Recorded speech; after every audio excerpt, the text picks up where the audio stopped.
माशाल्लाह माशाल्लाह, बहुत शुक्रिया बहुत शुक्रिया।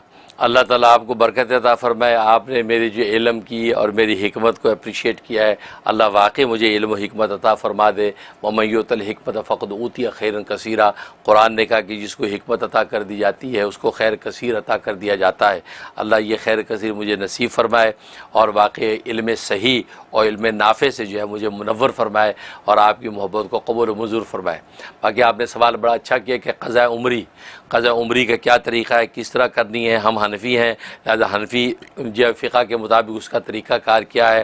कि आपने बताया कि लोग इख्तलाफ़ करते हैं, बाज़ कहते हैं कि कुरान हदीस में क़ज़ा उम्री का कहीं नहीं आया, लिहाजा जो है वो क़ज़ा करने की ज़रूरत नहीं है। वो ये कहते हैं।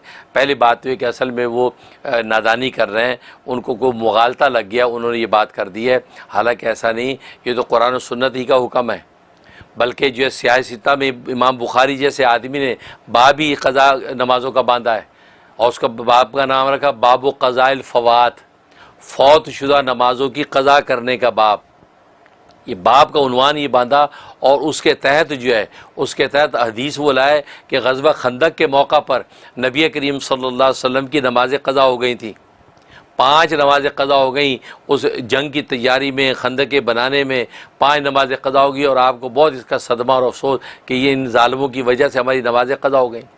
तो फिर आपने उन नमाज़ों को क़ज़ा किया, उन 5 नमाज़ों की जो है बारी बारी सबको क़ज़ा किया गया। तो उस पर ये बाब उन्वान मुहद्दिसीन ने बांधा बाब क़ज़ाइल फ़वात, फ़ौत शुदा नमाज़ों की क़ज़ा करने का बाब।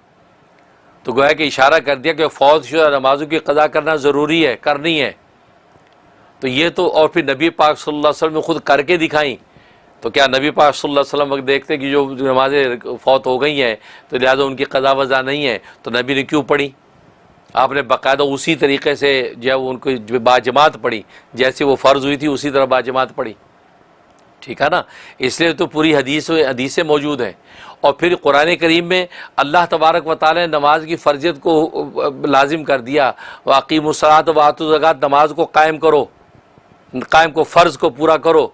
और फ़र्ज़ तो की अदायगी होगी तो फ़र्ज़ साक़ित होगा ना। जब एक फ़र्ज़ की अदायगी हुई नहीं तो कुरान का मंशा तो पूरा हुआ ही नहीं। कुरान का मंशा तो तब पूरा होगा जब फ़र्ज़ आप पढ़ लें। या तो कुरान में लिखा हो कि अगर क़ज़ा हो गई हैं तो फिर आप पर कोई नमाज नहीं। आप ये बात कुरान में ढूंढ रहे हैं कि कुरान के अंदर जो क़ज़ा नमाजें नहीं हैं, तो आप जो क़ज़ा नहीं पढ़ रहे हैं, कुरान ने उसकी इजाज़त गुंजाइश आपको कहाँ से दे दी?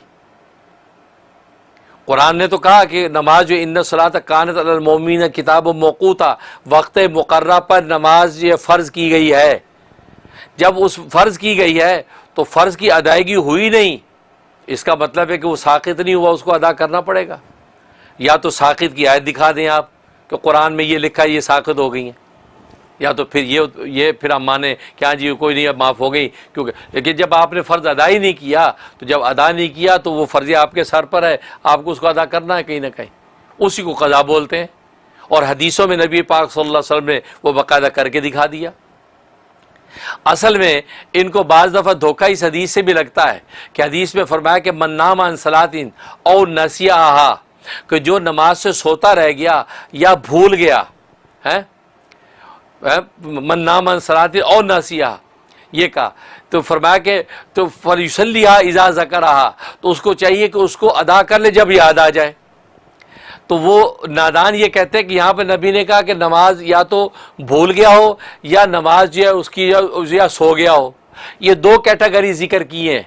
लिहाजा ये नौयत अगर पैदा हो तो हमें क़ज़ा करनी चाहिए, क़ज़ा करनी। लेकिन जानबूझ के अगर नमाजें छोड़ दी, वो कैटेगरी तो यहाँ जिक्र ही नहीं है, वो कैटेगरी तो यहाँ जिक्र ही नहीं है। लिहाजा जानबूझ के अगर नमाजें आपने 10 साल की छोड़ दी, 5 साल की छोड़ दी, अब आप अगर नमाजी बने हैं, अब आप नमाजी बने रहें, जानबूझ के पहले छोड़ी हुई नमाजें आप ख़त्म। क्योंकि हदीस में नहीं कहा, हदीस में सोते वाले को कहा कि सोता हुआ जाग जाए अब नमाज पढ़ ले, भूले वाले को कहा भूल गया हो तो याद आओ ज़ोर नहीं पड़ी तो ज़ोर पढ़ ले। लेकिन जानबूझ के छोड़ने वाले को जिक्र नहीं किया। तो ये मुगालता गालिबन इनको यहाँ से लगता है और ये हदीस पेश करके धोखा देते हैं। उसका जवाब यह है कि असल में नबी करीम सल्लल्लाहु अलैहि वसल्लम ने ये जो बयान फरमाया कि मन नाम अन सलातिन और नसिया, जो नमाज से सो गया या भूल गया, फल युसल्ली इज़ा ज़करहा, उसको चाहिए फ़ौरन पढ़ ले नमाज, यानी पढ़ना वाजिब नमाज उसके लिए जब याद आ जाए। तो नबी पाक सल्लल्लाहु अलैहि वसल्लम तो ये अज्यूम करके फरमा रहे हैं कि कोई मुसलमान ऐसा हो ही नहीं सकता जो जानबूझ के नमाज छोड़े। जानबूझ के नमाज छोड़ने वाला कोई मुसलमान हो ही नहीं सकता, क्योंकि खुद नबी ने हदीस में फरमाया कि नमाज वाहिद चीज़ है जो काफिर और मोमिन के दरमियान फ़र्क करती है। नमाज ही वाहिद है जो काफिर और मोमिन में फ़र्क करती है। जो नमाज़ें पढ़ता नजर आए, मस्जिद में आता जाता नजर आए कि वो जी मुसलमान है, काफिर नहीं है, तो क्योंकि काफिर नमाज नहीं पढ़ता, तो वो फारिक जो है बैनुल मुस्लिम वल काफिर वह है ही नमाज। तो नबी कैसे ये एक्सपेक्ट कर सकता है कि कोई मुसलमान जानबूझ के नमाज छोड़े, या साहबा के दौर में कोई ऐसा शख्स हो जो जानबूझ के नमाज छोड़ता हो। इसे उस कैटेगरी को जिक्र ही नहीं किया, लेकिन एक और वईद के मौका पर इस बात को जिक्र कर दिया। सही मुस्लिम की हदीस है, मन तरक सलाता मुतअम्मिदन, नबी ने कहा मन तरक सलाता मुतअम्मिदन, जिसने जानबूझ के नमाज को छोड़ दिया कि फ़क़द कफर, फरमाया वो काफिर हो गया, वो काफिर हो गया। तो नबी ने इतनी सख्त वईद फरमाई, क्योंकि नबी एक्सपेक्ट ही नहीं कर सकता कि कोई मुसलमान जानबूझ के नमाज छोड़े, और फरमाया जो नमाज जानबूझ के छोड़े तो उसको मुसलमान ना कंसीडर करो, उसको काफिर करार दो, ही काफिर है, क्योंकि काफिर और मुसलमान में फ़र्क करने वाली चीज़ ही नमाज है।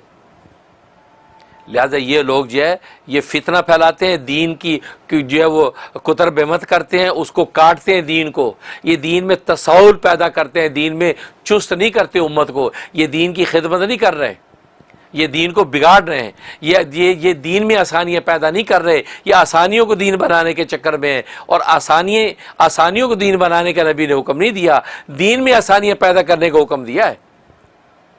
लिहाजा इस हदीस से धोखा खाते हैं। और जबकि नबी ने जानबूझ के नमाज छोड़ने के बारे में तो कुफर की बात कर दी, वहाँ तो ये बात ही भी नहीं कही कि फल युसल लिया, कि वो जिसने जानबूझ के छोड़ दिया वो पढ़ ले, क्योंकि वो जानबूझ छोड़ने वाले वैसे काफर और कुफर। यही वजह है इमाम आज़म अबू हनीफा रहमतुल्लाह ने तो फरमाया कि ऐसे शख्स को गिरफ्तार करके जेल में डाल दो, यमूत और यतूब के तौबा कर ले या मर जाए, या तो तौबा करे कहता मैं नमाज नहीं छोड़ूंगा जानबूझ के, लिहाजा उसको छोड़ दिया जाए, और लेकिन या अगर तौबा नहीं करता यमूत वो जेल में मर जाए, उसको छोड़ना नहीं। और इमाम मालिक फरमाते हैं जिसे जानबूझ के नमाज छोड़ दी फ़क़त क़ुतिल, उसको कत्ल किया जाएगा, उसको कत्ल कर दिया जाएगा, क्योंकि उसने नमाज छोड़ दी जानबूझ के। तो नबी ने जो कहा काफिर हो गया, इसका मतलब ये मुर्तद हो गया है, और मुर्तद वाजिबुल कत्ल होता है। तो आप कहाँ फिर रहे हैं भाई, ये तो नमाज जानबूझ के छोड़ने की तो इतनी सख्त वईदें हैं, और आप उस हदीस से धोखा खा रहे हैं। वो तो नबी ने ये एक्सपेक्ट ही नहीं कर रहा कि कोई शख्स जानबूझ के नमाज छोड़ेगा। इसलिए ये बहुत बड़ा धोखा है कि कुरान हदीस में हुक्म नहीं, कुरान हदीस से साबित है भाई कि क़ज़ा नमाजें पढ़नी है, आपने क़ज़ा उम्री करनी है, रोज़े क़ज़ा कर दी वो करने हैं।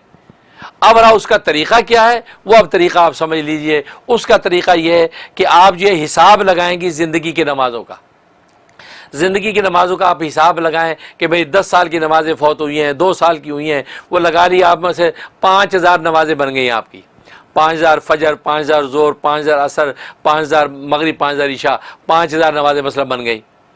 अब आप जब नमाज पढ़ने लगेंगे फजर की क़ज़ा, तो नियत करेंगी कि या अल्लाह 5000 जो फजर की नमाज़ें मेरी क़ज़ा हुई हैं उसमें से पहली की क़ज़ा करती हूँ, ये कह के अल्लाह अकबर आप ये पढ़ेंगे। या ये कि जब पहली पढ़ ली, अब दोबारा जब आई तो फिर कह या अल्लाह दूसरी की पढ़ती हूँ, फिर दूसरी क़ज़ा करती हूँ, फिर तीसरी करती हूँ, इसी तरह काउंटिंग करती जाएं। और या फिर यूं कहें कि यार जो बाकी रह गई हैं उसमें से पहली की क़ज़ा करती हूँ, फिर कह यार जो बाकी रह गई उसमें से पहली की क़ज़ा करती हूँ, 495 रह गई इनमें से पहली की क़ज़ा करती हूँ, 494 रह गई उसमें से पहली की क़ज़ा करती हूँ। इस तरीके से क़ज़ा करेगी। अगर इस तरीके से क़ज़ा नहीं की कि एस्टीमेट लगा के और फिर इस तरीके से अगर नहीं की, तो इमाम जस्सास अबू बकर जस्सास रहमतुल्लाह अलैह का फतवा है कि आपकी क़ज़ा उम्री अदा ही नहीं होगी। इस मसले को नोट कर लें। बहुत से लोग कहते हैं जी अल्लाह अकबर क़ज़ा उम्री, यानी फजर से फारिग हुए खड़े हो गए अल्लाह अकबर एक क़ज़ा उम्री, ज़ोहर में पढ़े अल्लाह अकबर एक क़ज़ा, एस्टीमेट तो लगाया नहीं आपने, बस ऐसे पढ़े जा रहे हैं जी, बस नहीं, ऐसे अदा नहीं होती। आपको एस्टीमेट और एस्टीमेशन की बात हो रही है, एक्यूरेशन की तो बात नहीं हो रही। बहुत से कहते हैं यार अब कैसे पता चलेगा कितनी, भाई हम भी एस्टिमेशन कह रहे हैं, एक्यूरेशन तो नहीं कह रहे। भाई आप एस्टिमेशन लगाएं, अंदाज़ा लगाएं कि यार मैं कॉलेज में था, नमाजें मैंने 1 साल पढ़ी थी, उसके बाद जॉब में आ गया, ये करते करते आप अंदाज़ा लगाया यार लगता है 6-7 साल की नमाजें मैंने नहीं पढ़ी। 7 साल मसला 7 साल की नमाजें, अब 7 साल में फजर जोर कितनी बनती है आप हिसाब लगाएं। पाई पैसे का हिसाब तो रोज़ लगाते हैं यार, नमाज़ों को भी लगा लो, इस लिखने में क्या पता निजात हो जाए, इस फिक्र पर निजात हो जाए, तो लगा के अब आप करें। तो कैलकुलेशन की बात हुई, आप एस्टिमेशन है तो एस्टिमेशन करके अब आप शुरू करें। एक्यूरेशन की बात नहीं हो रही यार हम कैसे पता लगाएं एक्यूरेट कि कब हुआ। और मजे की बात, फ़ुक़हा ने मसले हल कर दिए हैं कि अगर लड़की है, औरत है, तो अपनी बुलूगत 13 साल से शुमार करेगी। अगर बुलूगत का पता नहीं कि मैं 12 साल में बालिग हुई थी या 13 में, तो 13 साल, तो 13 ईयर से अपनी नमाजों का वजूब शुमार करेगी। और अगर लड़का है, मर्द है, तो 15 साल 15 ईयर से अपना बुलूग जो है, अपनी जो फर्जियत नमाज की जो अपने ऊपर करेगा। तो बड़ा आसान है। तो ये एस्टिमेशन करने के बाद अब आप करें। ऐसे रोज़े हैं, आप समझे कि इतने साल के रोज़े मैंने नहीं रखे, तो हिसाब लगा कि अब कहे कि मैं पहले रमज़ान के रोज़ों की पहला रोज़ा, फिर दूसरा, तीसरा, इससे फिर दूसरा रमज़ान, इस तरह क़ज़ा। तो ये क़ज़ा उम्री का तरीक़ा है, इसको अच्छी तरह पल्ले बांध लें। इसमें बहुत लोग गलती करते हैं और हमें बार बार पूछते हैं जी क़ज़ा उम्री का तरीक़ा क्या है, बताते हो, कहते जी वो अच्छा वो कैसे एस्टिमेशन करें। भाई एस्टिमेशन ही की बात हम कर रहे हैं, हम कौन सा एक्यूरेशन की बात कर रहे हैं। एस्टिमेशन लेकर लगाना ज़रूरी है। अगर नहीं लगाया, मैंने बताया ये तहरी जिसको कहते हैं, ये तहरी बहुत ज़रूरी होती है। चाचा आप देखा ना, किबला अगर आपको जब आपका वो हो गया, गुम हो गया किबला किधर है, तो आपको तहरी वाजिब है। आप एक दफ़ा को सोचें यार इधर है, अंदाज़ा लगता है इधर है, अल्लाह अकबर, भले गलत हो नमाज सही हो जाएगी। तहरी आप पर के आप मुकल्लफ हैं। इसी तरीके से आप इस तहरी के मुकल्लफ हैं, एस्टिमेशन ऐप लगा के अब आप शुरू कर दें। तो ये, और सबसे आसान तरीका मैं बताया करता हूँ, हर वक्ती नमाज के बाद जो है आप एक क़ज़ाई नमाज पढ़ लें। फजर की नमाज से फारुग हुए, अल्लाह अकबर खड़े होकर एक फजर पढ़ लें। ज़ोर की नमाज से फारुग, उसके बाद एक ज़ोर क़ज़ाई पढ़ लें। तो हर अदाई के साथ एक क़ज़ाई पढ़ते जाएँ, रोज़ की 5 क़ज़ा नमाजें होती जाएंगी। और अगर खुदा ना खास्ता अल्लाह के अब बुलावा आ गया, तो आप तो नियत कर चुकी हैं, कर रही हैं, तो मौका हो तो वसीयत कर दें कि भी बाकी जितनी नमाजें रह जाएं उसका फ़िदिया मेरे दे दीजिएगा। बाकी मेरी 1 साल की नमाज रहेगी, उसका फ़िदिया दे दीजिएगा। और एक नमाज का फ़िदिया इतना है जितना एक रोज़े का होता है। मतलब अमेरिका वगैरह में $12 एक रोज़े का फ़िदिया या $15 एक रोज़े का फ़िदिया है, तो एक नमाज का $15 एक नमाज का फ़िदिया। तो कहो कि मेरे तरके में से फ़िदिया अदा कर दिया जाए, लिहाजा वारिस तरके में से फ़िदिया अदा करेंगे। लेकिन अगर आपको वसीयत का मौका नहीं मिला, तो पीछे वारसों को चाहिए कि वो सोचे कि अम्मा की नमाज़ें इतनी रह गई थी, अब्बा की नमाज़ें रह गई थी, उसका चाहिए कि वो पहले फ़िदिया निकालें, क्योंकि रोज़े का फ़िदिया तो आपको पता होता ही होता है। तो इमाम मोहम्मद रहमतुल्लाह अलैह फरमाते हैं इंशाअल्लाह उस रोज़े पर क़यास करते हुए अल्लाह तबारक व तआला नमाज का फ़िदिया भी कबूल कर लेंगे। तो ये वो तरीक़ा है, इस तरीक़े पर करें। और ये मुगालता दिल से निकाल दें कि जी बाज़ कहते हैं कुरान सुन्नत में तो नहीं है, फ़िक़्ह हनफ़ी को फ़िक़्ह हनफ़ी को आपने कुरान सुन्नत के पैरेलल समझ कैसे लिया। फ़िक़्ह हनफ़ी ऐन कुरान और सुन्नत ही की तो तशरीह है। कौन माई का लाल है जो साबित कर सकता है कि फ़िक़्ह हनफ़ी कुरान सुन्नत से हटकर है या कुरान सुन्नत में उसके दलाइल नहीं है। ये तो अवामी प्रोग्राम है। आपको फ़िक़्ह हनफ़ी के कुरान सुन्नत के दलाइल पेश करने लगे, आप अपने घर में बैठ के झूमते रहें। क्या क्या कमाल कर दी इमाम अबू हनीफा ने, क्या गहराई के साथ कुरान समझा है, क्या गहराई के साथ हदीसों से इस्तिबात किया है, कमाल कर दिया। हम तो समझते थे शायद वो कुरान और सुन्नत से हटके अपनी राय पे अमल करते हैं। नहीं भाई, उनकी तो एक एक बात की दी कुरान सुन्नत से मिलेगी। इसलिए आप बिल्कुल इसमें कॉन्फिडेंट रहें कि फ़िक़्ह हनफ़ी ऐन कुरान और सुन्नत की तशरीह और उसी का खुलासा और निचोड़ है, उसी का वो मक्खन है निकाल के जो है वो आपके सामने पेश कर दिया गया है कुरान सुन्नत में। तो लिहाजा ये क़ज़ा उम्री का मसला मैंने बताया कुरान सुन्नत ही का से साबित है। और फिर कुरान सुन्नत, कुरान में अल्लाह ने कह दिया वमा आताकुम रसूल फ़ख़ुज़ूहु, ये रसूल जो तुम्हें दे दे ले लो, वमा नहाकुम अन्हु फ़न्तहू, और जिससे मना कर दे उससे रुक जाओ। तो नबी ने ही क़ज़ा उम्री का तरीक़ा आपको दिया है। ग़ज़वा खंदक के मौका पे बुखारी की हदीस है, सियासता की हदीसें हैं, आपने फ़ौज नमाज़ों की क़ज़ा खुद की, तो खुद अमली तरीका उम्मत को दे दिया। तो कुरान के मुताबिक तो वो लेना आप पर वाजिब हुआ कि नहीं, वाजिब हुआ। लिहाजा धोखा दे के आप जो है वो उम्मत को गुमराह ना करें। जो लोग ऐसा करते हैं अल्लाह तबारक व तआला उनको हिदायत अता फ़रमाए, ईमान के नूर से उनको माला माल फरमाए। और ख़ास तौर पर फ़िक़्ह हनफ़ी के अंदर जो अल्लाह तबारक व तआला ने जो इल्मी इस्तिदलाल की ताकत रखी है वो उन पर अगर वाशगाफ हो तो फिर अल्लाह तबारक व तआला उनके लिए हम हिदायत की दुआ करेंगे कि उस फ़िक़्ह हनफ़ी के साथ प्यार भी करें और उसकी पैरवी भी करें तो पता चलेगा कि कुरान सुन्नत पर अमल का लुत्फ़ क्या आता है। अल्लाह कबूल। आमीन या रब्बल आलमीन।